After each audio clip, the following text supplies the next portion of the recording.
మొదటిగా గుర్తుకొచ్చే ఒక వ్యక్తి ఇస్సాకు. ఇస్సాకు తన తండ్రి ఎడల ఏ విధంగా కుమారుడుగా ఉన్నాడు అనే దాన్ని చాలా సందర్భాల్లో ఆలోచించాము. ఒక ప్రత్యేకమైన అంశం ద్వారా ఇస్సాకు అలాగే కుమారుడు అనగానే మళ్ళీ మనకి గుర్తొచ్చే చక్కటి సందర్భము యోసేపు. వీళ్ళు కుమారులుగా ఉన్నప్పుడు వాళ్ళ దశలో వాళ్ళు పెరుగుతున్నప్పుడు ఆ విధానం దేవుణ్ణి చాలా ఆకర్షించింది. అందుకని మనందరి కొరకు ప్రత్యేకంగా మళ్ళీ రాయించాడు. అదేవిధంగా ఆ కోవలోనికే చెందిన మరొక వ్యక్తి సమూయేలు. ఈ సమూయేలు గారి ప్రస్తావన చాలా మందికి మనకి తెలుసు. చిన్ననాటి నుండే, బాల్య దశ నుండే తల్లి తాను మరి నియమించిన విధానానికి లోబడటం, చాలా చక్కగా లోబడటం. సో చిన్న బిడ్డల విషయంలో మనం చిన్నపిల్లలను ఏ విధంగా పెంచాలి అనే ధోరణిలో ఈ హన్న నిజంగా మనందరికీ కూడా మార్గదర్శి అయిన ఒక తల్లి. మన పిల్లల్ని కాసేపు ఎక్కడన్నా పెట్టి కాస్త జాగ్రత్తగా ఉండు నాయనా, నేను మళ్ళీ వస్తాను అని అంటే, నేను నీ వెనకాలే వస్తానని మన పనులన్నీ డిస్టర్బ్ చేసేసి మన పనులను సరిగ్గా చేయలేనివ్వకుండా వాళ్ళు ఏదో చేస్తారు అంటే వాళ్ళు ఏమీ చేయలేకుండా పెంకితనంతో ఉండిపోయే ఈనాటి పిల్లలకు ఎన్నో రోజుల క్రితం మార్గదర్శిగా ఉన్న వారు ఇరువురు చాలా ఆకర్షణీయమైన క్యారెక్టర్స్. ఈ రెండు కూడా వారి జీవితాల్లో మరి ఎలాంటి విధానంతో వాళ్ళు ముందుకెళ్ళారు, వాళ్ళు తీసుకున్న స్టెప్స్ ఏంటి. ఒక తల్లిగా ఆమె ఉన్నప్పుడు ఇక్కడ మీరు దయచేసి గమనించండి, టీచర్స్ కానీ లేదా పేరెంట్స్ కానీ, తల్లి తండ్రి అనేది ఒక పాత్ర. పిల్లల ఎడల పేరెంట్స్, దాన్నే మీరు చూడాలే తప్ప తల్లి అయితే ఓలాగా తండ్రి అయితే ఓలాగా అన్నట్టుగా మీరు అలా వెళ్ళటానికి లేదు. ఎందుకంటే దేవుడు ఒక తండ్రిగాను ఒక తల్లిగాను ఉన్నాడు మనకి. దాన్ని ఒక్కళ్ళే చూపించడం మనకి మనుషుల రీతిగా తెలియదు గనుక, ప్రవర్తించలేరు గనుక, ఒక తల్లి క్యారెక్టరు ఒక తండ్రి క్యారెక్టర్ని కూడా దేవుడు మనకి పెట్టాడు. ఇది తల్లి గురించి హన్న. ఈమె గూర్చిన కొన్ని సందర్భాలను మనం కొన్ని ఆలోచించాలి. అలాగే ఈ బాలుడైన సమూయేలు, ఈయన గురించి కూడా కొన్ని విషయాలను మనం ఖచ్చితంగా ఆలోచన చేయవలసిన వారమై ఉన్నాం. విజ్ఞాపనల ధ్వనిలో మరి హన్న ఏ విజ్ఞాపనలు చేసిందో అనే విషయాన్ని మొట్టమొదటిగా దృష్టిలో పెట్టుకోగలిగితే, ఆ విజ్ఞాపనలను బట్టే ఆమె దేని కొరకు ఎదురు చూస్తుంది అనే విషయాన్ని మనం ఆలోచన చేయొచ్చు. ఇక్కడ మీరు హన్న ప్రార్థన చేసేటప్పుడు ఆమెలో ఉన్న మనసు అంతరంగాలలో ఉన్న విషయాలు దేవుడికి కూడా నచ్చాయి.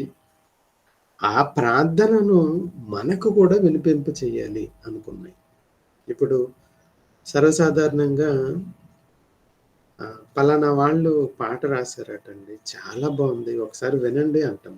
అంటే ఏంటి? మనకు నచ్చింది గనుకని దాన్ని రెఫర్ చేసాము. ఆ రెఫర్ చేసిన విధానాన్ని అందరికీ ప్రచురపరుస్తున్నాం. ఇక ఈ విషయంలో హన్న ఎంతోమంది స్త్రీమూర్తులైన వాళ్ళు పెళ్ళిళ్ళు లేనప్పుడు ప్రార్థన చేసుంటారు. వాళ్ళ ప్రార్థనలన్నీ కూడా దేవుడు వినుంటాడు. కానీ అందరికీ ప్రచురం చేయాలి. షేర్ చేయాలి అనే కాన్సెప్ట్. షేర్ చేయాలన్న కాన్సెప్ట్ ఎవరికొచ్చింది అంటే దేవుడికి వచ్చింది. దేవుడే షేర్ చేస్తున్నాడు. చూడండి. ఆ విజ్ఞాపనల ధ్వని వెనకాల చక్కటి సందర్భాలు ఉన్నాయి గనుక వాటిల్ని అందరితో పంచుకోవటానికి దేవుడు ఇష్టపడ్డాడు. అన్న విజ్ఞాపన చేసి ఇలాగూ అన్నది. నా హృదయము యెహోవా యందు సంతోషించుచున్నది. యెహోవా నాకు మహాబలము కలిగెను. సార్ కొంచెం లౌడ్‌గా మాట్లాడరా? వినిపించట్లేదు. అమ్మ మిగిలిన వాళ్ళందరికీ ఇదే ప్రాబ్లమా? ఆయనకొక్కరికేనా? సార్ మా వరకే సార్. మాకు వినిపించట్లేదు సరిగ్గా. చాలా తక్కువ వస్తుంది వాయిస్. ఓకే. ఓకే. ఎక్కడ? ఓకే అండి. సాధ్యమైనంత వరకు అదవుతుంది. Okay sir. ఓకే. సాధ్యమైనంత వరకు గట్టిగానే మాట్లాడటానికి ట్రై చేస్తాను. అన్న విషయంలో కాస్త వెసులుబాటు మనం తీసుకోగలిగితే ఆమె మొరలిడిన విధానం, ఆమె దేవునితో మాట్లాడిన విధానం అందరికీ తెలియాలి అని దేవుడు తెలియజేసిన విధానాన్ని ఒకసారి చూసే ప్రయత్నాన్ని చేద్దాం. ఆమె తన ఆనందాన్ని, తన బలాన్ని, తన సంతోషాన్ని దేవుడని గుర్తించటం. ఒక తల్లి క్యారెక్టరు ఎలా ఉంది అని అంటే, ఎందుకంటే ప్రజలందరి మధ్యన చాలా విసిగిపోయి ఉండొచ్చు. ఎందుకంటే సవతి కూడా చాలా సందర్భాల్లో చిన్నబుచ్చుకున్నట్లుగా ఆమెని కాస్త తక్కువగా చేసి చూడటం పై వచనాల్లో మనం చూడొచ్చు. అలాంటి దశ వచ్చినప్పుడు జీవితమే వద్దనుకునే వాళ్ళ సంఖ్య ఈవేళ చాలా మందిలో ఉంది. కానీ ఈమె నా ఆనందాన్ని నేను వెతుక్కోవాలి అనుకుని అది దేవుని దగ్గర వెతుక్కోగలుగుతుంది. సర్వసహజంగా పిల్లలకు ఆ లక్షణాలు, ఆ డిఎన్ఏ అలవాట్లు ఇవన్నీ తల్లిదండ్రులవి, అలాగే మన పూర్వీకులవి కొంత అనుకరణ వస్తుంది. ఈ సమూయేలు అనే క్యారెక్టర్ విషయంలో కాస్త మరి ఈమె ఇన్ఫ్లుయెన్స్ ఏమన్నా ఉందా అని అంటే, మంచివైతే చెప్పుకోవటానికి దేవుడు ఇష్టపడతాడు కనుక కొన్ని మంచి విషయాలను దేవుడు తెలియజేయటానికి ఇష్టపడ్డాడు. యెహోవా వంటి పరిశుద్ధ దేవుడు ఒక్కడునూ లేడు. నీవు తప్ప మరి ఏ దేవుడునూ లేడు. మన దేవుని వంటి ఆశ్రయ దుర్గము ఏదీ లేదు. తన మనస్సులో దేవునితో తెలియజెప్పిన మాటలన్నీ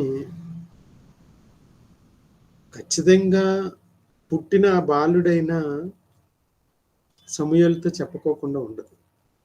లేకపోతే పాలు విడిచిన బాలుడు అమ్మ అంటూ పరిగెట్టాల్సి వెనకాల పడాల్సిన ఈ సమూయేలు ఏలీ దగ్గర ఉండిపోవటానికి గల కారణాలు ఏమై ఉంటాయని ఒకసారి పరిశీలన చేయగలిగితే, ఆ రోజున్న పరిస్థితులు, ఆ రోజు తన తల్లి పాలు ఇస్తూ ఆ కుమారుడిని పెంచిన విధానం ఏమయ్యుంటే ఆ కుమారుడు అలా ఉండిపోతాడు? ఒకసారి ఆలోచన చేయటానికి ప్రయత్నం చేయండి. ఆమె ఆ కుమారుడు యాటిట్యూడ్ ఎలా పడింది అనంటే, కుమారుడు పుట్టక ముందే తాను తనలో తాను దేవునితో తెలియజెప్పిన మాట. నేను నా ఏలినవాడ పై వచనాల్లో మొదటి అధ్యాయము చివరి వచనాల్లో మనం చూడగలిగితే, నా ఏలినవాని ప్రాణం తోడు నీ వద్ద నిలిచి యెహోవాను ప్రార్థన చేసిన స్త్రీనైన నేనే. ఈ బిడ్డను దయచేయమని యెహోవాతో నేను చేసిన మనవిని ఆయన నాకు అనుగ్రహించెను. నేను ఏ మనవైతే చేశానో ఆ మనవిని దేవుడు విన్నాడు. కాబట్టి నేను ఆ బిడ్డను యెహోవాకు ప్రతిష్ఠించుచున్నాను. ఈ మాట ఆమె ఆ కుమారుడు పుట్టిన తర్వాత కాదు, కుమారుడు పుట్టక ముందే అన్నది. కుమారుడు పుట్టక ముందే అన్నది. చూడండి ఒకసారి పైన వచనాల్లోకి మనం వెళ్ళగలిగితే,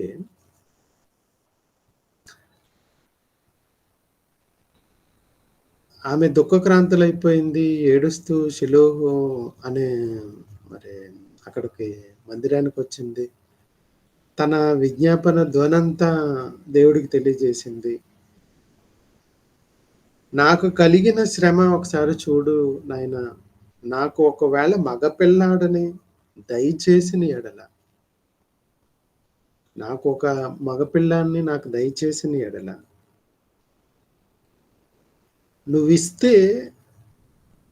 నువ్విచ్చిన ఆ కుమారుణ్ణి, అంటే ఈమె ఎలా ముందుగా, అంటే కుమారుడు రాకముందే ఆమె మనసులో ఏముంది అని అంటే, నా కుమారుడు రాగానే, నాకు కుమారుడు పుట్టగానే నేను ఖచ్చితంగా మరి వాడు బ్రతుకు దినాలన్నీ కూడా యెహోవా కొరకే ఉంటాడు. ఆ బ్రతుకు దినాలు అంటే కుమారుడు రాకముందే ఆమె మనసులో ఏముంది అనంటే, దేవుడు ఏదైతే అనుకున్నాడో దాన్నే ఈమె అనుకుంది. అది ఇక్కడ మనం బాగా ఆలోచన చేయాల్సింది. దేవుడు ఏమనుకుంటున్నాడు? తన పిల్లలైన వాళ్ళందరూ తనకు సేవ చేయాలి. నీ సేవకురాలైన నన్ను జ్ఞాపకం చేసుకో. నీ సేవకురాలైన నాకు మగ పిల్లను దయచేసిన ఎడల, వాని తలం మీదకి క్షౌరపు కత్తిని ఎన్నటికీ రానియక, వాడు బ్రతుకు దినములన్నిట నేను వానిని యెహోవా అగు నీకు అప్పగించుతునని మ్రొక్కుబడి చేసుకొనెను. నీకే ఇచ్చేస్తానయ్యా, నీ సేవ నిమిత్తమే బ్రతుకు దినాలన్నిటికి కూడా నీ దగ్గర ఉంటాడు. నీ దగ్గరే. నీ సేవకురాలైన నాకు ఒకవేళ మగపిల్లాడని ఇస్తే, దేవుడు తన పిల్లలందరూ తనకి సేవ చేయాలి అనుకుంటున్నారు. ఉదాహరణ. ఒక ఈ విషయాన్ని మీరు అర్థం చేసుకోగలిగితే మీకు అర్థం అవ్వటానికి చాలా ఛాన్సెస్ ఉంటాయి. మనందరికీ బాగా తెలిసిన వ్యక్తుల్లో, ప్రాముఖ్యమైన వ్యక్తుల్లో బాగా అంటే ఎగ్జాంపుల్ చెప్పగలిగితే బావుంటుందన్న ఉద్దేశ్యంతోటి ఎత్తుకున్నాను తప్ప వేరే ఉద్దేశ్యం ఏం కాదు. ఈ బిజినెస్ చేసే పిల్లలు వాళ్ళ పిల్లల్ని వేరే కంపెనీల్లో ఉద్యోగాలకు కోసం చదువుకోండి అనరు. ఇప్పుడున్న వ్యవస్థలో, ఇప్పుడున్న మనకున్న పరిధిలో దీన్ని నిలబెట్టుకోవాలి అన్నా, లేదా దీన్ని అభివృద్ధి చెయ్యాలి అన్నా, మన కంపెనీలో ఉన్నాయి కదా! దాంట్లో నువ్వు ఏదన్నా చేయొచ్చు. దాంట్లో ఏం ప్రాబ్లమ్ లేదు. నువ్వు వీటిని కంటిన్యూ చెయ్యి. నేను కొంతవరకు దీన్ని తీసుకొచ్చాను. దీని తర్వాత నువ్వు కంటిన్యూ చెయ్యి అంటారు. మళ్ళీ నువ్వు స్పెషల్‌గా కొత్తగా మళ్ళీ ఒక కంపెనీ పెట్టడం, ఆ తర్వాత దాన్ని రన్ చేయటం అవసరం లేదు నాన్న. నాది అనగానే నీది అని మనం అంటాం. ఇప్పుడు దేవుని వ్యవస్థ. అక్కడ పరలోకం గాని, ఇక్కడ భూలోకం గాని, భూమి కిందనున్న పరలోకం. రాజ్యాలు ఎంతెంత మంది, ఎంతెంత సేవకులు, ఎంతెంత మంది ప్రజలు వీళ్ళందరికీ సేవ చేయాలి. వీళ్ళకి ఏ రకంగా ఏది ఉత్తమమైనదో నేను చెప్తాను. నాకు తెలుసు. ఎందుకంటే వాళ్ళ గూర్చిన ప్రస్తావన నాకు తెలుసు గనుక. నువ్వు ఎలా ఉండాలి అంటే, నేను తండ్రిగా, నువ్వు కుమారుడుగా. నేను ఒక యజమానుడిగా, నువ్వు ఒక సేవకుడిగా కాదు. నేను తండ్రిగా, ఆ బాధ్యతలన్నీ నువ్వు నెరవేర్చేవాడిగా. పని విషయంలో నేను యజమానుడిగానే ఉంటాను. పని చేసే విషయంలో నువ్వు సేవకుడిగానే ఉండు అని ఆ విధానాన్ని దేవుడు మనందరికీ తెలియజెప్పాడు. మనలందరినీ కూడా అలానే చూశాడు. ఈ తల్లి కూడా తన కుమారుడి విషయంలో అదే భావన కలిగి ఉంది. కాకపోతే ఈ భావన నిజమని దేవుడు ముందుగానే నమ్మాడు. నిజం, సత్యము అని దేవుడు ముందుగానే నమ్మాడు. ఎందుకనంటే భవిష్యత్తు ఎరిగిన దేవుడు ఆమె అన్న తర్వాత నిలబెట్టుకోగలుగుతాది ఫ్యూచర్‌లో. అన్న తర్వాత నిలబెట్టుకోలేని వాళ్ళు చాలా మందున్నారు. చాలా మంది. చాలా అంటే చాలా మందున్నారు. మన పిల్లల విషయంలో మనమే చాలా సందర్భాలలో బాగా చదువుతున్న వాడిని మనం ఏమంటాం అంటే, వీడు ఓ మంచి ఉద్యోగం చేస్తే బావుంటది. ఒక మంచి పొజిషన్ ఎళ్తే బావుంటది అని వాళ్ళకి రకరకాల కోరికలను రేపుతాం. మనమే రేపుతాం. ఒక చిన్న కాస్త మంచి ఫ్యామిలీలో ఉన్న ఒక బాబు ఒక బర్త్‌డే రోజు అడిగామండి. అడిగితే ఆ బాబుకి ఏమేమి నేర్పించారు అనంటే, నాయనా నువ్వు ఒక కలెక్టర్ అవ్వచ్చు, నువ్వు ఒక డాక్టర్ అవ్వచ్చు, నువ్వు ఒక ఇంజినీర్ అవ్వచ్చు, నువ్వు మంచి స్పోర్ట్స్ మ్యాన్ అవ్వచ్చు అని ఆ పిల్లవాడికి అన్నీ చూపిస్తున్నారు. చిన్ననాటి నుండే చూపిస్తున్నారు. భయంకరమైన పరిస్థితి ఏంటి అంటే, నువ్వు ఒక సేవకుడు అవ్వాలి, దేవునికి సేవకుడు అవ్వాలి అని అంటే దాన్ని మాత్రం చూపించలేదు. అంటే వాళ్ళ దృష్టిలో ఏంటి అంటే, దేవుని సేవ అది కూడా ఎందుకు? దాన్ని ప్రత్యేకంగా చూపించాల్సిన అసలది చెప్పాల్సిన అవసరం ఏముంది? అవసరం లేదు. మిగిలినయన్నీ చెప్తాం. ఏమంటే 10 రకాల పోస్టులు చూపించి దాంట్లో ఏమవుతావనన్నా అంటే, సర్వసాధారణంగా వాళ్ళకి నచ్చింది ఏదో ఉంటుంది. అది చేయటానికి ఇష్టపడే సమాజం ఇది. అంతేగాని 11 12 అని అడిగే అంత ఆలోచన మన పిల్లలకి ఎవరికీ ఉండదు. కానీ ఈ తల్లి ఉంది చూసారు? ఈ తల్లి కుమారుడు పుట్టక ముందే దేవుని ఉద్దేశాలు తన ఉద్దేశాలుగా తన పిల్లల ఎడల తాను జరిగించటానికి సంసిద్ధురాలుగా ఉంది. తన ఆనందాన్ని, తన బలాన్ని దేవుని దగ్గరే చూసుకోగలుగుతుంది. అందుకనే ఆ కుమారుడికి ఏ రకమైన ఫీడింగ్ ఇచ్చుంటాదో మీరు ఒకసారి ఆలోచన చేయండి. తనకు తెలిసినవే ఫీడింగ్ ఇస్తుంది. తనకు నేర్చుకున్నవే, తన మదిలో ఉన్నవే. అయినా నువ్వు ఎప్పుడైనా సరే, నేను నా ఆనందాన్ని దేవుని దగ్గరే వెతికాను, నా బలాన్ని నేను దేవుడి దగ్గరే వెతికాను, నా కోరికను నేను దేవుడి దగ్గరే వెతికాను, దేవుడినే అడిగాను, దేవుడికే ఇస్తున్నాను. నువ్వు కుమారుడుగా నీవు నాకు పుట్టింది మళ్ళీ దేవునికి ఇవ్వటానికే, అలా అంటేనే దేవుడు నాకు ఇచ్చాడు నాన్న అని చెప్పగలిగితే, అంటే నా జన్మకు గల కారణం, నా జన్మ కలగటానికి గల కారణం దేవుని సేవ చేయటం, దేవుని కొరకు ఉండటం. అలాంటప్పుడు పాలు విడిచిన తర్వాత నాకు నా ఇంట్లో నాకు పనేముంది? అసలు నాకు ఇక్కడ పనేముంది? నేను చేయగలిగిన పనంటూ ఉంది అని అంటే అది దేవుని మందిరంలోనే. ఎంతమందికి ఉంటుందండి ఈవేళ ఈ ఆలోచన? మనకుంటుందా? మన పిల్లలకు ఉండేటట్లుగా చేయగలుగుతామా? అది ఒకసారి ఆలోచన చేయండి.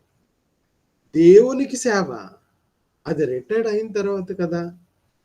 ఆదివారం కాసేపు ఏదో లేదా ఎప్పుడన్నా మీటింగ్ జరిగితేనే కదా. జీవితాంతం దేవునికి సేవ చేయటమా? కుదరదు. Not at all plausible. ఏ కుటుంబం అనుకోగలుగుతుంది? ఎవరు అనుకోగలుగుతారు? ఆ రోజు దేవుని మదిలో ఉన్నది 12 మంది కుమారులు ఉంటే, ఒక కుటుంబం, ఒక వ్యక్తి తర్వాత తరతరాలు నాకు సేవ చేసేటట్లుగా ఉండిపోవాలి. 12 మందిలో ఒక ఫ్యామిలీని, అంటే 12 మందిలో ఒకళ్ళని దేవుడు ఎంచుకుంటే, మరి ఈవేళ 100 మందిలో కనీసం 10 మంది ఉండాలి తన సేవ చేయటానికి. కానీ ఎంతమంది దేవుని సేవ చేయటానికి ఇష్టపడుతున్నారు? దేవుని సేవ అనగానే సర్వసహజంగా చాలా చాలా చాలా అంటే చాలా తక్కువ స్థాయి, తక్కువ స్థానం, తక్కువ ప్రాధాన్యత అని అనుకునే వాళ్ళకి చెప్తున్నానండి. దాన్ని గౌరవప్రదంగా తీసుకున్న వాళ్ళకి నేను పెద్దగా చెప్పాల్సిన పనేం లేదనుకుంటున్నాను. ఒకవేళ అలా ఉంటే కూడా ఈ ఎంఫసైజ్, అంటే అక్కడికి వచ్చి ఆ పాయింట్ని ఎన్లార్జ్ చేసి ప్రొజెక్ట్ చేసి మీ అందరికీ కూడా హైలైట్ చేయాల్సిన ఒక మాట ఉంది. అదేంటి అంటే, దేవుని సేవ అనే పేరుతో ఎంతమంది సేవకులు ఈవేళ బ్రతుకుతున్నారు?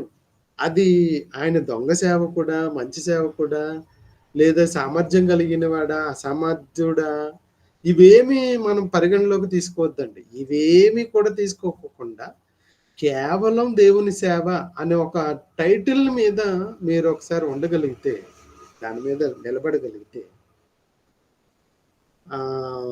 ఇప్పుడే మన వాళ్ళే అంటారు, వీధికి 4-5 చర్చిలు ఉన్నాయండి అంటాం. వీధికి 4-5 చర్చిలు. మరి ఆ 4-5 చర్చిల్లో ఉన్న సేవకులు, అందులో సేవ జరిపించే వాళ్ళు, వీళ్ళందరినీ ఎవరు పోషిస్తున్నారు? మళ్ళీ అగైన్ దేవుడు దేవుని ప్రజలే. దేవుడు దేవుని ప్రజలే. అంటే దేవుడు దేవుని ప్రజలకు తన సేవకులను పోషించాలి అనే ఆలోచన పుట్టించి, వాళ్ళందరి చేత పనులు చేయించగలిగిన ఆలోచన ధోరణి ఆ రోజు దేవునికి వచ్చింది. ఇదే చెయ్యాలి నాయన, సేవ ఇదే చెయ్యాలి, నువ్వు సేవ చెయ్యాలి, దేవుని మందిరావరణంలోనే నువ్వు ఉండాలి, నేను విడిచిపెట్టి వచ్చేస్తా, ప్రతి ఏట నిన్ను కలవటానికి నేను వస్తాను, నువ్వేం బెంగ పెట్టుకోవద్దు. నీకు అక్కడ నేను ప్రార్థన చేసేటప్పుడు నా ప్రార్థనను విని ఆ రోజున నేను ప్రార్థిస్తున్నానా, ఒకవేళ వేరే రకంగా ఉండిపోయినా అన్న ఉద్దేశంతో ఏలీ తాతగారు ఉన్నారు. ఆయన ఆయన ఆయన సంరక్షణలోనే. ఎందుకంటే ఆయనే చెప్పారు. కనుక ఆయన సంరక్షణలోనే నువ్వు ఉండాలి అని ఆ తల్లి ఆ బిడ్డకు పాలు విడిచినంత కాలము, పాలు విడిచినంత కాలం,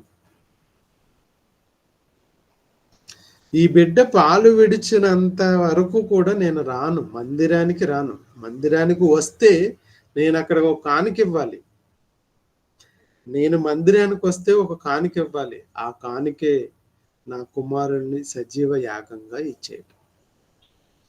ఇందులో ఈ హన్న అనే ఈ కాన్సెప్ట్ లో దేవుడు తనను తాను చూసుకున్నట్లుగా కనబడుతుంది ఇక్కడ. మీకు ఒకవేళ ఈ హన్న విషయంలో మరి మీకు కనిపిస్తున్నవి వేరే రకం అవ్వచ్చేమో కానీ, ఆ తండ్రి తండ్రి అయిన దేవుడు తన కుమారుడైన క్రీస్తు వారిని ఎలా అయితే తన సేవకు, తన ప్రజల కోసం క్రీస్తు వారిని ఎలాగైతే ఇచ్చేశారో, ఈమె కూడా కాస్త ఆలోచన చేస్తే తనకు ముందుగా పుట్టిన కుమారుణ్ణి నా కోసం, ప్రజల కోసం, సేవ కోసం ఇచ్చేస్తానంటుంది.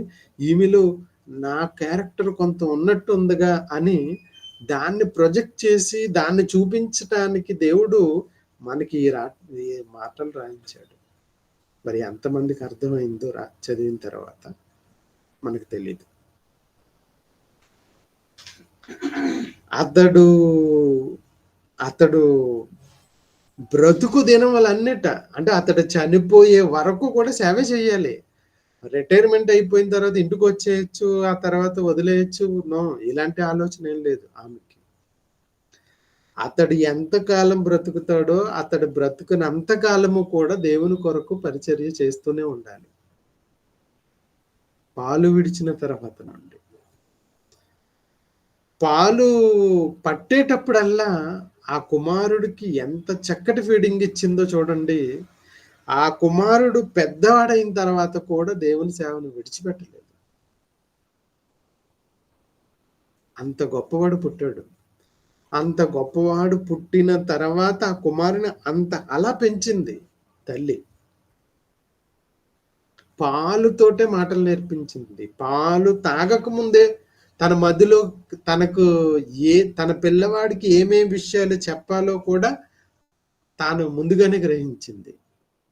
ఇప్పటికీ తల్లిదండ్రులైన మనకి మన పిల్లడి ఎడల ఎలాంటి భావజాలం, ఎలాంటి ఉద్దేశాలు, ఎలాంటి ప్రణాళికలు ఉన్నాయో ఒకసారి మీరుగా ఆలోచన చేయండి. మన పిల్లల ఎడల మనకున్న ప్రణాళిక ఏంటి? ఇలాంటి ప్రణాళిక ఉందా? ఇలాంటి ప్రణాళికే. ఒక హన్న తీసుకున్న నిర్ణయం లాంటి నిర్ణయం ఉందా, లేదా ఇంకా వేరే నిర్ణయాలు ఉన్నాయా?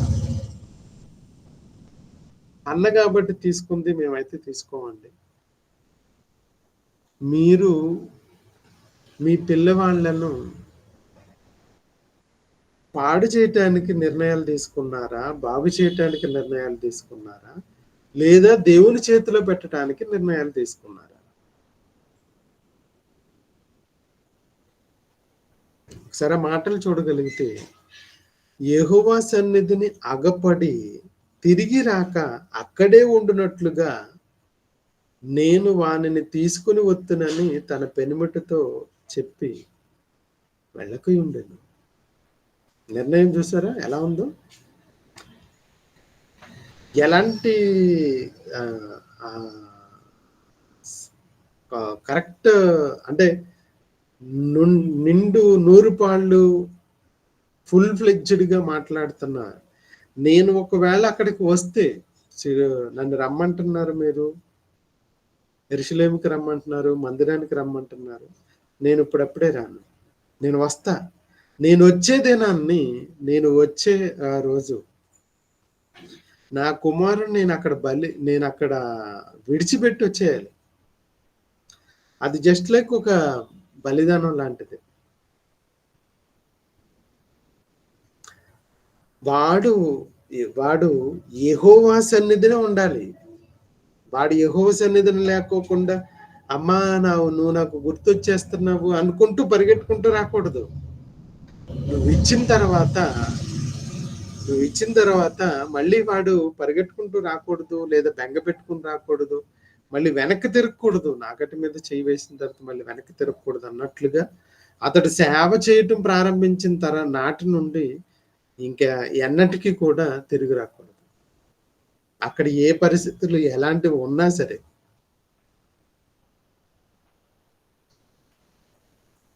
నీ దృష్టికి ఏది మంచిదైతే అదే చెయ్యమ్మా.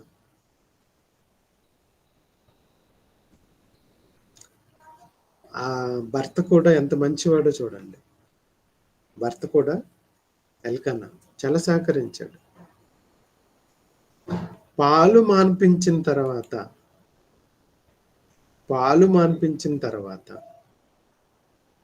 ఏం చేసింది?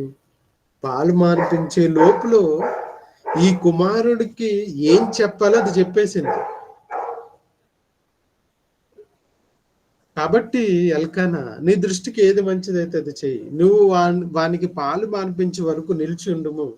యెహోవా తన వాక్యమును స్థిరపరచును గాక అని ఆమెతో నేను కాగా, ఆమె అక్కడనే ఉండి తన కుమారునికి పాలు మాన్పించే వరకు అతనిని పెంచుచుండెను. ఈ మాట మీరు ఒకవేళ మీ దగ్గర ఏమన్నా ఉంటే స్పెషల్ కేస్ కింద దీన్ని డిక్లేర్ చేసుకోవాలి. పెంచుచుండెను. పెంచిందా? ఏంటి పెంచటం ఏంటి? ఎలా పెంచింది? అంటే ఈమె పర్యవేక్షణ లేకుండానే పెరిగిపోయాడు అనుకుంటున్నారా? పాలు పట్టింది పెద్దవాడాయను అయిపోయింది. ఆ సెంటెన్స్ అయిపోయింది. కానీ ఇక్కడ మీరు ఒక తేడాని గమనించండి. పాలు మాన్పించు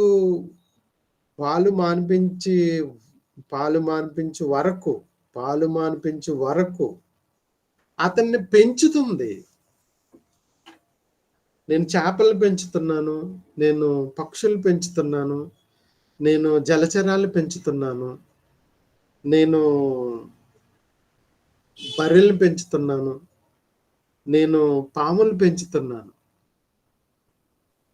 ఒకవేళ మనం పెంచే చేపలు, మనం పెరిగే చేపలు అయితే ఒక అన్‌స్కిల్డ్ పర్సన్ పెంచాడు అనుకోండి, చచ్చిపోతాయి. ఒక తెలిసి తెలియని వ్యక్తి పెంచాడు అనుకోండి, అవి పాడైపోతాయి. లేదా మనకి సరిగ్గా చేతకానిదనుకోండి, మధ్యలోనే చనిపోతాయి. సరిగ్గా పెరగవు, బక్క చిక్కిపోతాయి. అదే ఒక ప్రొఫెషనల్ పెంచాడు అనుకోండి, ఒక చక్కటి భావోద్దేశాలు మంచివి కలిగిన వ్యక్తి పెంచాడు అనుకోండి, అవి బాగుంటాయి. అలాగే ఇక్కడ హన్న ఏ ఉద్దేశాలతో ఈ కుమారుని కన్నదో, ఏ ఉద్దేశాలతో పెంచుతుందో తనకు తెలుసు. ఆ ఉద్దేశాలు నెరవేర్చడానికి ఒక కుమారుడు వస్తే ఆ కుమారుణ్ణి తన జీవితాంత కాలము కూడా ఆ మందిరానికి సేవ చేసేటట్లుగా, అక్కడే ఉండిపోయేటట్లుగా, అక్కడే ఉండాలి, మళ్ళీ తిరిగి రాకోకుండా సేవ చేసేటట్లుగా ఆ కుమారుణ్ణి తన చేతులతో పెంచింది. అందుకనే ఆ కుమారుడు అక్కడికి వెళ్ళిన తర్వాత మళ్ళీ వెనక్కి చూడలే. నువ్వు నేను పెంచితే మరుసటి రోజుకే మళ్ళీ మనం వెనకాలకు వచ్చేస్తారు. అదే తేడా. నీలో నాలో ఉన్నది ఏంటి అంటే హన్న దగ్గర ఉన్నది కాదు. హన్న ఏ ఉద్దేశాలతో కుమారుని కన్నదో, హన్న ఏ ఉద్దేశాలతో కుమారుని పెంచిందో, ఆయా ఉద్దేశాలు మనకు లేవు. పాలు మాన్పించిన తర్వాత అతడు ఇంకా పిల్లవాడై ఉండగా, ఇంకా పిల్లవాడు, చిన్నవాడై ఉండగా ఆమె ఆ బాలుణ్ణి ఎత్తుకొని గమనించండి. ఎత్తుకోగలుగుతుంది. ఎత్తుకోగలుగుతుంది. 3 కోడెలతో 3 కోడెలను, తోమెడు పిండిని, ద్రాక్షారసపు తిత్తిని పట్టుకుంది. ఎత్తుకుంది. ఎత్తుకుంది, పట్టుకుంది. అంటే ఎత్తుకోగలిగినంత చిన్నోడే. మరి బాగా బలిసిపోయి పెద్దోడైపోలేదు. ఆమె ఒక స్త్రీ ఎత్తుకోగలిగినంత ఉన్నాడు. అది మీరిక్కడ గమనిస్తే. మరి అలాంటి వాడు పాలు విడిచిన తర్వాత ఏ వయసు ఎలాంటిగా ఉంటాడో మీరు ఇక ఆలోచించుకోండి. అంత ఎత్తుకునే పిల్లోన్ని ఎవరన్నా ఇచ్చుకుంటారా అని మీరు అనుకున్నా ఇక నేను చేసేదేం లేదు. షిలోహు మందిరానికి వచ్చింది. ఆ కోడెను వధించింది. పిల్లవాన్ని ఏలి యొద్దకు తీసుకొచ్చింది. అతనితో మాట్లాడుతూ ఏం చెప్పిందో మనందరికీ ఇంతకు ముందే తెలుసు. నా ఏలిన వాడా, నా ప్రాణం తోడు నీ యొద్ద నిలిచి యెహోవా కొరకు నేను ప్రార్థన చేశానే, ఆ స్త్రీని నేనే. ఈ బిడ్డను దయచేయమని అడిగింది కూడా నేనే. ఆ కుమారుడు పుట్టక ముందు ఏ ఉద్దేశాలతో కన్నానో నాకు తెలుసు. ఆ కుమారుడు కనిన తర్వాత నేనేం చెయ్యాలో కూడా నాకు తెలుసు. అందుకని ఈ బిడ్డను ప్రతిష్ఠించటానికి తీసుకొచ్చాను. మనం చర్చెస్‌లో ఏవండీ ఒక ఫ్యాన్ ఇస్తానండి. ఏవండీ ఒక ₹100 ఇస్తానండి. ఏవండీ ఒక మైక్ కొంటానండి. ఏవండీ ఒక స్పీకర్ కొంటాను. ఇవి కొంటాం మనం. లేదంటే ఒక పూట భోజనం పెడతాను. సేవ అంటే దేవునికి ప్రతిష్ఠించుకోవటం. ఏవండీ నా కుమారుణ్ణి సేవకిచ్చేస్తానండి. ఎంతమంది? ఎంతమంది అనగలరండి? ఈమె అన్నది అన్న తర్వాత ఆమె పెంచింది ఈ విషయాన్ని. అంటే పర్టిక్యులర్‌గా ఈ విషయాన్ని నేను ఎందుకంటే ఆమె పెంచింది.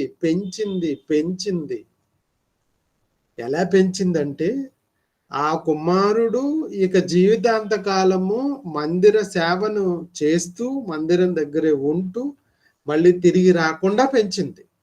అది. ఇప్పుడు ఇలా మనం పెంచగలమా? అసలు ఇలాంటి ఉద్దేశాలు మనకున్నాయా? అది. ఇలాంటి ఉద్దేశాలు మనకుంటే అప్పుడు మన పిల్లలు కూడా ఇలానే ఉంటారు. మన పిల్లలకు ఉండాలి అంటే ముందుగా నీకుండాలి.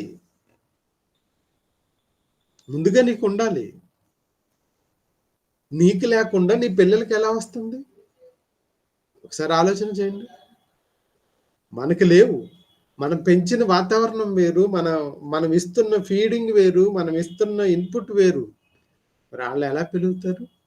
అదే నువ్వేమిస్తే అదే అలాగే పెరుగుతారు. కనుక ప్రియులారా, మరి మన పిల్లల విషయంలో మనం పిల్లల్ని మనం ఎలా పెంచాలి అంటే, మన ఉద్దేశాలతో మనం పెంచుతాం. మన ఉద్దేశాలు వాళ్ళ మీద ఇంప్లిమెంట్ చేయటానికి చూస్తాం. ఈ ఉద్దేశాలు మనం అనుకుంటున్న ఈ ఉద్దేశాలు దేవునివేనా? దేవుడు ఆలోచించినట్లుగానే ఉన్నాయా? దేవుడు ఏ విషయాలైతే పిల్లల ఎడల కలిగి ఉన్నాడో అదే ఉద్దేశాలతో మనం కూడా మన పిల్లలను పెంచుతున్నామా? అలా పెంచాలి. అలా పెంచినప్పుడే తండ్రికి అవసరమైన పిల్లలుగా మన పిల్లలు అవుతారు.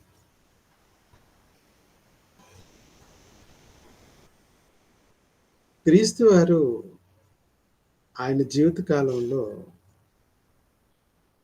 వారి తల్లిదండ్రులు ఆ కుమారుణ్ణి ఎలా పెంచారో కూడా నేర్చుకుందాం.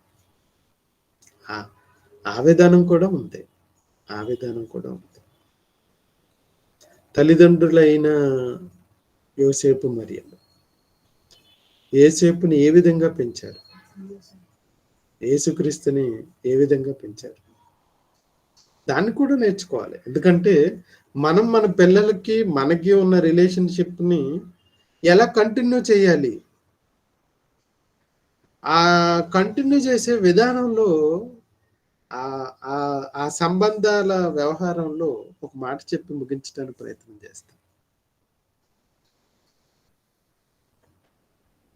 ఈయన ఈ సమూయేలు గారు తాను పెరిగిన విధానానికి, తన పిల్లలు పెరిగిన విధానానికి తేడా ఉంది. ఈయన సమూయేలే, ఈయన తల్లి హన్నా. కానీ ఈయనలాగా, ఆమె తల్లిలాగా, సమూయేలు తల్లిలాగా సమూయేలు గారు తన పిల్లల ఎడల చేయలేకపోయాడు. ఎందుకంటే హన్నా అక్కడ, ఇక్కడ సమూయేలు. అంటే తల్లిదండ్రులుగా మీకు ఆ ఆలోచన లేకపోతే, తల్లిదండ్రులుగా మీకు ఆ ఆలోచన లేకపోతే, పిల్లలు ఎవరైనా సరే అలా ఉండరు. పిల్లలు ఎవరైనా సరే అలా ఉండరు. మీకు మొట్టమొదట అది ఉండాలి.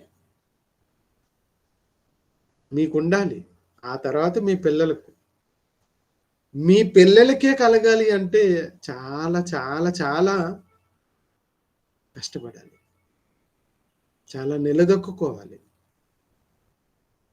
ఇక ఇందులో ఒక ప్రాముఖ్యమైన ఒక చక్కటి మాటను చెప్పి ముగిస్తానండి. సమూయేలు విషయంలో తన తల్లి అయిన హన్నా ఓ నిర్ణయం తీసుకుంది. ఆ నిర్ణయం ఎక్కడికి దారి తీసింది? ఎలా వెళ్ళింది అనంటే, నా కుమారుని తీసుకొచ్చి నేను ఏలీ చేతిలో కాదు, నా కుమారుని తీసుకొచ్చి నేను నా తండ్రి చేతిలో పెట్టాలి. నా దేవుని చేతిలో పెట్టాలి. నా దేవుడు, నా దేవుడు, నా దేవుడు. ఎందుకంటే ఇందాక ఆమె హృదయాంతరాలలో ఉన్నది బయటికి చెప్పిన ప్రార్థన ఏదైతే ఉందో, ఆమె తన కుమారుని పెంచిన విధానం ఏదైతే ఉందో, తన విజ్ఞాపన చేస్తూ తెలియచెప్పిన విధానం ఏదైతే ఉందో, అది చాలా అవసరమైనది. ఆ అవసరమైనది ఏదైతే ఉందో, ఆమె చెబుతున్న మాటల్లో, నా మహాబలము, నా రక్షణ, నా ఆనందము, నా సంతోషము. నా దేవుడు ఎలాంటి వాడంటే అనంత జ్ఞాని. ఆయనే క్రియలను పరీక్షించగలవాడు. ఆయనే క్రియలను పరీక్షించగలవాడు. కనుక ఆయన చేతిలో నా కుమారుడు పెరగాలి అన్నది నేను ఇప్పటి వరకు నేను పెంచగలిగింది ఎంతవరకు అంటే, వాడు పాలు విడిచేంత వరకే నేను పెంచగలుగుతాను. వాడు పాలు విడిచిన తర్వాత, వాడు పాలు విడిచిన తర్వాత దేవుడి సన్నిధానంలోనే పెరగాలి. దేవుడే అతన్ని పెంచాలి. దేవుడే అతన్ని గొప్పవాడు చెయ్యాలి. ఇప్పుడున్న ఈ వ్యవస్థకి ఏముంది అంటే, నేను పెంచిన తర్వాత, నా తర్వాత వాళ్ళని ఎవరు పెంచాలి అంటే, ఈ కార్పొరేట్ స్కూల్స్ పెంచాలి. ఈ కార్పొరేట్ గేమింగ్ కల్చర్ పెంచాలి. ఈ ఈ క ఈ కమర్షియల్ పోర్ట్‌ఫోలియోలో ఉన్న ఈ వ్యవస్థ పెంచాలి. అలాగే ఈ ఎన్నో రకాలైన మోసపూరితమైన అంశాలతో కూడిన సమాజం ఉంది. ఆ సమాజంలో పెరగాలి. అది మన ఆలోచన.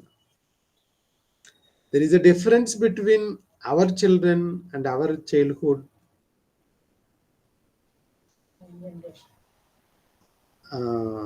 అలాగే హన్న తన ఆలోచన, తన పిల్లవాడు పెరగాలన్న ఆలోచన, మన పిల్లవాళ్ళు పెరగాలన్న ఆలోచన ఖచ్చితంగా రెండిట్లకి డ్రాస్టిక్ చేంజెస్ ఉన్నాయి.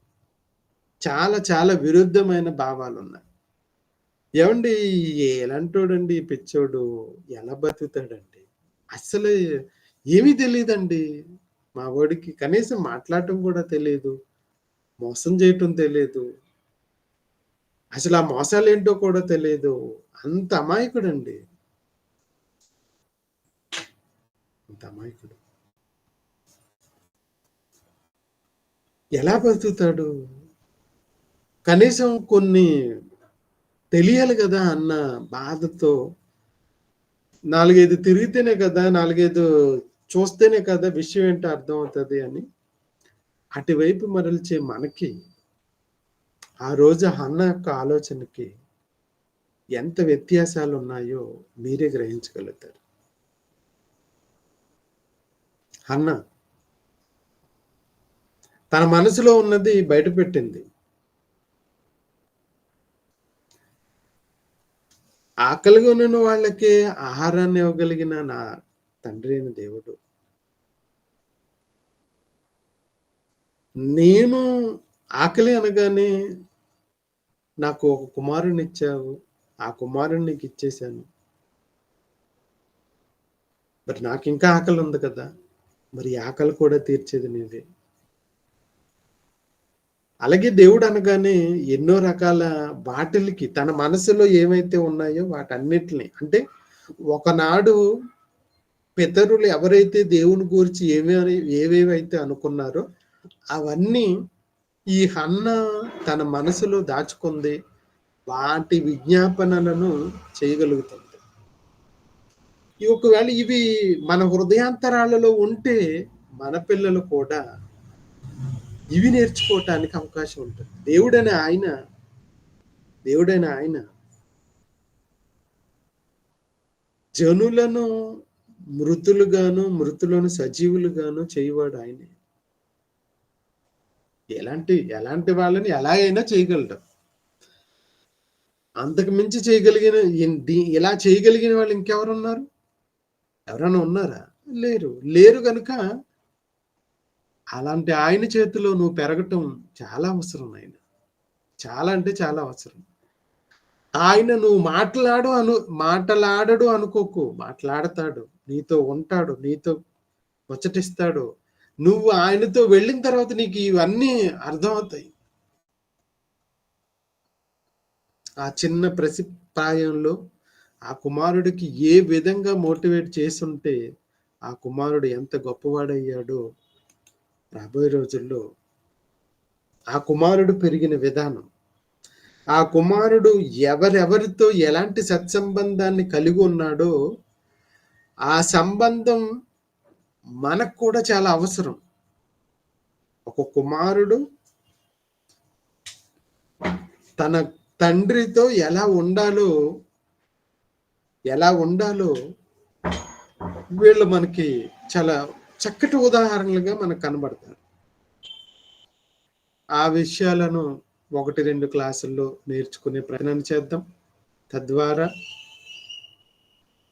మనకున్న అవగాహన మన పిల్లల విషయంలోనూ అలాగే తండ్రులైన మనము, తల్లులైన మనము, మన పిల్లల ఎడల మనం ఎలా ఉండాలో వాటిని కూడా సరిదిద్దుకుని ముందుకెళ్ళే ప్రయత్నం చేద్దాం. టీచర్స్ అయిన వారందరికీ ఒక విజ్ఞప్తి. ఎలక్షన్ కోడ్ రావటం మరి జరిగింది కనుక ఎక్కడైతే మీటింగ్స్ ఏవైతే చిల్డ్రన్ ప్రోగ్రామ్స్ కానివ్వండి, మీటింగ్స్ కానివ్వండి, దీనికి డిస్టర్బెన్స్ లేకుండా అలాగే ఇతరులకు దీనివలన ఇబ్బంది లేకోకుండా తగు మాత్రపు పరిమితి కలిగిన క్లాసెస్ని మాత్రమే తీసుకోవటానికి ఇష్టపడుతున్నాము. ఎందుకంటే ఈ election code up to June 4వ తారీఖు వరకు కూడా ఉంది కనుక అన్ని రకాల ప్రభావాలు మన మీద ఉండవు. కాకపోతే కేవలం ఒకవేళ ఎక్కడన్నా పిల్లల సెమినార్ కండక్ట్ చేయగలిగితే లిమిటెడ్‌గానే మిమ్మల్ని తీసుకొని వెళ్ళటానికి. ఎందుకంటే ఎలక్షన్ ప్రతి సందర్భంలోను ఈవెన్ రాత్రి మేము బుక్స్ పోస్ట్ చేయటానికి కూడా ఎళ్ళినప్పుడు కూడా మమ్మల్ని ఆపి తనిఖీ చేసి ఆ బుక్స్ అన్నీ ఏంటి మొత్తం ఓపెన్ చేస్తే గాని మాకు కనీసం బస్ ఎళ్ళిపోతుందన్నా కూడా వాళ్ళు పర్మిషన్ ఇవ్వలేదు. కనుక ప్రతీది కూడా under guidance by ED election commission వారి గైడెన్స్‌లోనే ఉంటుంది. కనుక దీని విషయంలో ప్రియులు, టీచర్స్ అయిన వారందరూ కూడా గమనించి మీకు ముందుగానే ఇన్ఫార్మ్ చేస్తాము. ఆ ఎలక్షన్ కోడ్‌కి మీరు ఎలాంటి రిలేషన్‌షిప్ లేని వారై ఉంటే మంచిది. ఎందుకంటే ఒకవేళ మీరు అలాంటి బాధ్యతలు వాటిల్లో ఏదైనా ఒకవేళ నిమగ్నమై ఉంటే ఆ ప్రోగ్రామ్స్ లేని సమయంలోనే మీకు ఈ షెడ్యూల్ ఏసి పిలవటానికి ప్రయత్నం చేస్తాం. మాక్సిమం ఏప్రిల్ నెలాఖరు, మేలో మళ్ళీ ఎలక్షన్ కోడ్ వచ్చేస్తుంది. కనుక ఎలక్షన్ అయిపోయిన తర్వాతనే ఎక్కువగా ఆ డేట్స్ తీసుకోవటానికి ఇష్టపడుతున్నాను. ఎందుకంటే ఏ రకమైన చిన్న డిస్టర్బెన్స్ వచ్చినా మళ్ళీ చాలా ఇబ్బందికరంగా ఉంటుంది కనుక పిల్లల్ని మనం కూడా ఇబ్బంది పడకుండా ఈ ప్రోగ్రామ్స్‌ని సజావుగా చేయటానికి దేవుడు మంచి ఆలోచన విధానాన్ని మనకి అలాగే కార్యనిర్వాహకులకి ఇవ్వాలి అని ప్రేమపూర్వకంగా మీ ప్రార్థన విజ్ఞాపనలో చేస్తారని కోరుకుంటూ ప్రార్థనతో మరి ఈ సెషన్ మనం ముగించుకుందాం. మమ్మల్ని మిక్కిలిగా ప్రేమించిన మా ప్రియ పరలోక తండ్రి, ఈ సాయంకాల భాగంలో టీచర్స్ అయిన మా ప్రియులందరికీ కూడా మీరు నేర్పించబోయే మాటలను మేము నేర్చుకొని వాటి ద్వారా అనేక మందికి తెలియజెప్పాలి. ఆ పిల్లలను కూడా మీ వైపు మేము ఒక హన్నలాగా హన్న పెంచిన ఆ విధానాన్ని టీచర్స్‌గా మేము మా దగ్గరున్న పిల్లలందరినీ కూడా అలా పెంచడానికి మాకు కావాల్సిన శక్తి సామర్థ్యాలను మాకు అనుగ్రహించమని కోరుకుంటున్నాం. మా విధానాలను మీ వైపు ఉండేలాగా మీ ఆలోచన ధోరణి, మా ఆలోచన ధోరణి ఒకటే అయ్యేలాగున మా ఆలోచన ధోరణి మేము సవరించుకుని ముందుకెళ్ళగలిగే పరిస్థితులను మాకు అనుగ్రహించమని కోరుకుంటున్నాం. పరిస్థితులన్నిటిని మీ పాస్ అనేది తీసుకొస్తున్నాం. చక్కటి సమయాన్ని, చక్కటి అనుకూలతను మాకు అనుగ్రహించి మీ పిల్లలను మీ చెంతకు చేరుకునే చక్కటి అవకాశాలను మేము జారవిడుచుకోకుండా సద్వినియోగపరుచుకునే చక్కటి అనుకూలతను, సమయాన్ని, కార్యాచరణను మాకు అందించమని, మీ కృపలో మమ్మల్ని భద్రపరిచి ముందుకు తీసుకెళ్ళమని, మీరే మాతో ఉండి మమ్మల్ని ముందుకు నడిపించమని క్రీస్తు వారి పేరిట ప్రార్థన అడుగుచున్నాం తండ్రి. ఆమేన్. అందరికీ వందనాలు. సెలవు.